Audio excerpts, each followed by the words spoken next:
Hola, soy Benjamín, soy de Academias AU. Ahora vamos a entender lo que es la propagación del calor. Para propagar el calor, en física se estudian tres fenómenos: la convección, la conducción y la radiación. Y el ejemplo más sencillo para entenderlo es justamente imaginándonos una fogata. Una fogata entenderá que para que se transmita el calor, el primero de ellos es la conducción. Supongamos que tú pones una barra de metal, el extremo que está sometido a la fogata se va a calentar y poco a poco tú vas a sentir el calor en tu mano. Eso es el primero, conducción, el más sencillo.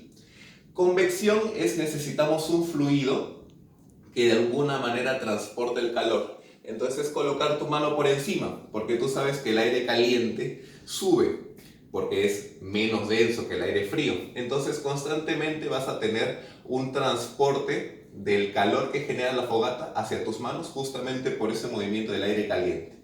Pero también te debes dar cuenta de que al lado de la fogata, donde no hay flujo de aire, en teoría, también sientes el calor. Entonces aquí justamente hay una propagación del calor por radiación. Este es el ejemplo base para entender cómo funciona la convección, conducción y radiación.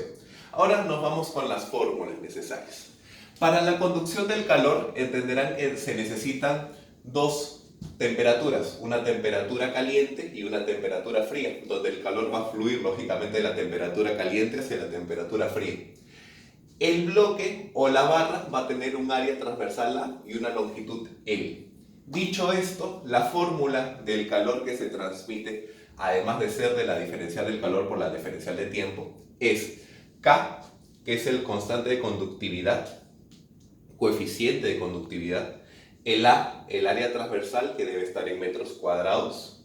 En la temperatura C y temperatura F depende. ¿A qué me refiero con depende? Puede estar en Celsius o puede estar en Kelvin, pero ustedes tienen que estar preparados para utilizar la temperatura adecuada y depende de cuál es la temperatura en el coeficiente de conductividad entre la longitud, que debe estar en metros. Esta es la fórmula sencillísima de lo que es la conducción del calor. La convección del calor entenderán que es un flujo donde hay una temperatura del cuerpo y una temperatura del medio. Entonces, ¿qué es lo que sucede? El flujo de calor que se emite es H, que es un coeficiente de convección, A, que es un área superficial, el área superficial del bloque, absolutamente todo, Tc, que es la temperatura del cuerpo, y Tm, que es la temperatura del medio. ¿Cuáles son las unidades que debo tener en cuenta, estimados alumnos? Es que la temperatura del medio y temperatura del cuerpo depende de cuáles sean las unidades del coeficiente de convección. Si esto está en Kelvin, las temperaturas deben estar en Kelvin. Si esto está en Celsius, la temperatura debe estar en Celsius. Así de sencillo es la convección del calor. Y respecto a la radiación del calor, es aún más sencillo, porque entenderán que hay dos flujos, uno el calor emitido y uno el calor emitido hacia el medio ambiente. Para eso necesitamos entender que todos los cuerpos tienen un E, que es la emisividad que tiene un cuerpo, va entre 0 y 1. Y la constante de Boltzmann, que es 5.67 por 10 a la menos 8 watts entre metros al cuadrado por Kelvin a la cuarta. Entonces aquí justamente hay algo bien interesante.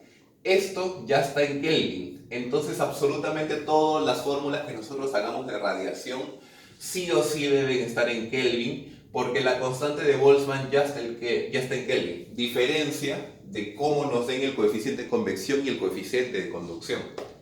Entonces, el flujo de calor emitido es la temperatura del cuerpo a la cuarta, la constante de Boltzmann, que ya la sabemos, la emisividad de un cuerpo, que ya sabemos que está entre 0 y 1, y el área superficial, que debe estar en metros cuadrados.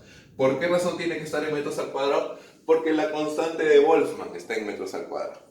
Entonces, adicional a esta fórmula bien sencilla, necesitamos entender que el flujo de calor al medio ambiente es muy parecido a esto, solamente que la diferencia es de la cuarta potencia entre la temperatura del cuerpo y la temperatura del medio ambiente. Se asume que la temperatura del cuerpo es mayor que la del medio ambiente, por eso fluye calor en ese sentido.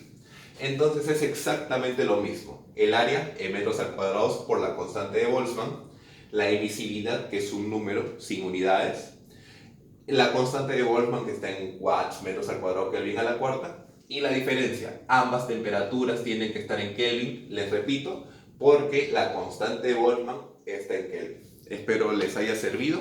Esto es el concepto detrás de lo que es la propagación del calor en los tres fenómenos, y en un video posterior voy a estar publicando unos problemas respecto a cada uno de estos fenómenos y dándole algunos trucos de qué manera pueden reconocer cuál es la fórmula que deben utilizar. Nos vemos, estimados alumnos.